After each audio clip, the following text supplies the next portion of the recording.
भोजपुरी के बहुत सुंदर कवित्री नेहा सिंह राठौर यानी कवि नेहा सिंह राठौर फिर सुर्खी में बारी। जी हाँ, वजह का बाबे हम बताएं ओकरा से पहले नमस्कार प्रणाम। भोजपुरी स्पीड न्यूज के डिजिटल प्लेटफॉर्म पर आप सबके तहे दिल से स्वागत अभिनंदन बा। जी हाँ, बता देहल चाहत हई कि भोजपुरी के बहुत सुंदर एगो कवि नेहा सिंह राठौर फिर सुर्खी में बारी। वजह का बा ई खबर में बताएं ओकरा से पहले एगो छोटा सा आग्रह करतनी कि रउरा लोगिन अगर अभी तक ये यूट्यूब चैनल यानी भोजपुरी स्पीड न्यूज के यूट्यूब चैनल और भोजपुरी स्पीड न्यूज के फेसबुक पेज के सब्सक्राइब और फॉलो नहीं के लिए तो फटाफट सब्सक्राइब और फॉलो कर ली देर ना करते हुए। जी हाँ, बिहार में फिर एक बार नीतीश कुमार जी एनडीए से गठबंधन तोड़ लेले बारन। जी हाँ, बहुत बड़ा सुर्खिया बा, बहुत बड़ा ब्रेकिंग न्यूज बा कि नीतीश कुमार जी गठबंधन तोड़ लेलन।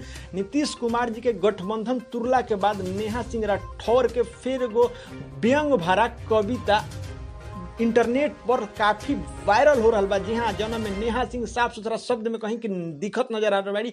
फिर नेहा सिंह अपना कविता के अंदाज में नीतीश कुमार से बहुत सारा क्वेश्चन करत तारी कि बिहार में का बा, खाली सुशासन के सरकार बा और चाचा भी फरार बा। इसे कह के नेहा सिंह राठौर बहुत बढ़िया कविता एगो यानी व्यंग कविता बा, ये व्यंग कविता के प्रस्तुत कर रहा बाड़ी। जी हाँ, भोजपुरिया जहां तो रउरा सभी के बता देहल चाहते हैं कि नेहा सिंह जी बहुत सुंदर एगो कवि है। जी हाँ, बिहार के भभुआ के बेटी है नेहा सिंह जी। जी हाँ, बता देना चाहता नहीं ऐसा ही ताजा तरीन खबर न्यूज जाने सुने खातिर रउरा लोग ने यूट्यूब चैनल यानी भोजपुरी स्पीड न्यूज के यूट्यूब चैनल और फेसबुक पेज पर अपन प्यार आशीर्वाद बनाई, लाइक करी, कमेंट बॉक्स में अपन राय जरूर रखी कि का नीतीश कुमार जी के जो महागठबंधन में जाए वाला फैसला भाई सरकार चल पाई कि ना चल पाई, और शेयर कइल रउरा सब ना भुलाई। नमस्कार, जय हिंद, जय भोजपुरी।